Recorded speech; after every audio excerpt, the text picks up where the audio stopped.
Hello दोस्तों, आज एक बार फिर से आप सभी को नेट इंडिट इंडिया में बहुत बहुत स्वागत है। दोस्तों, आज के पोस्ट के टाइटल को देखकर आपको थोड़ा अजीब लग सकता है क्योंकि इस पोस्ट से रिलेटेड आर्टिकल इससे पहले आपने कभी पढ़े नहीं होंगे और पढ़ना तो दूर की बात है, आपने कभी सोचा भी नहीं होगा कि लोग बर्थडे क्यों मनाते हैं। इसके बारे में आप भी अगर बर्थडे से जुड़े रोचक बातों को जानने के लिए उत्सुक हैं तो कृपया करके इस पोस्ट को पढ़ें, क्योंकि आज मैं इस पोस्ट के माध्यम से आप लोगों को बर्थडे से जुड़ी पूरी कहानी बताने वाला हूं, जिससे आप जान सकते हैं कि लोग बर्थडे क्यों मनाते हैं, बर्थडे मनाने का शुरुआत कैसे हुआ था और बर्थडे मनाने के पीछे और क्या क्या रीज़न छुपा हुआ है उसके बारे में बात करेंगे।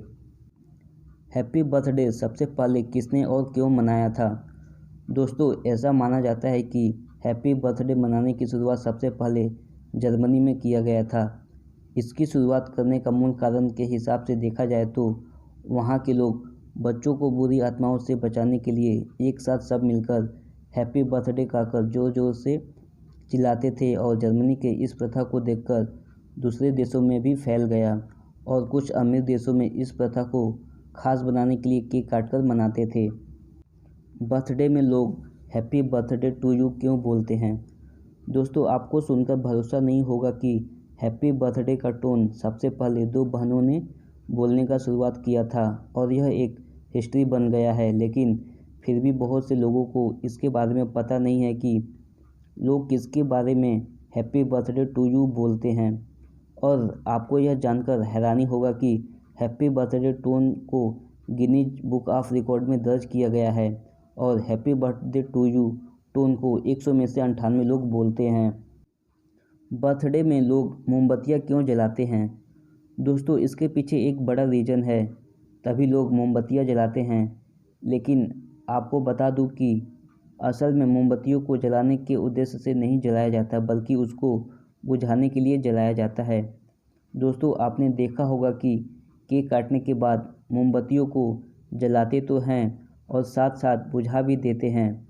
और इसके पीछे का सबसे बड़ा कारण यह है कि पहले के ज़माने के जो लोग थे, उन लोगों का मानना था कि हम जब बर्थडे केक काटते हैं उसके बाद जब हम मोमबत्ती को बुझाते हैं तब एक धुआं निकलता है और वह धुआं सीधा भगवान के पास पहुंच जाता है और अच्छे अच्छे विश मांगते हैं ताकि भगवान भी उसकी मनोकामनाओं को पूरा करे। इस पोस्ट में मैंने आपको यह जानकारी देने का प्रयास किया है और आप समझ गए होंगे इसके पीछे का क्या क्या कारण था।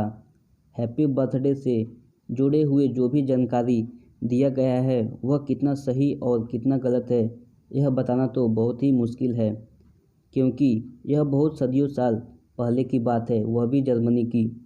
लेकिन इतना तो कह सकते हैं कि आज के दिन में बर्थडे केक और मोमबत्तियों के बिना कोई भी जन्मदिन नहीं मनाता। यानी यह विदेशी प्रथा कितना सच है या फिर कितना झूठ, उससे हमें कोई मतलब नहीं है, लेकिन उस पुराने ज़माने के रीति रिवाज को हम आज भी मनाते हैं। तो दोस्तों, यह थी हमारे द्वारा बताई गई बर्थडे की जानकारी, और यदि आपको यह जानकारी पसंद आए तो शेयर करना और सब्सक्राइब करना ना भूलें। Thank you.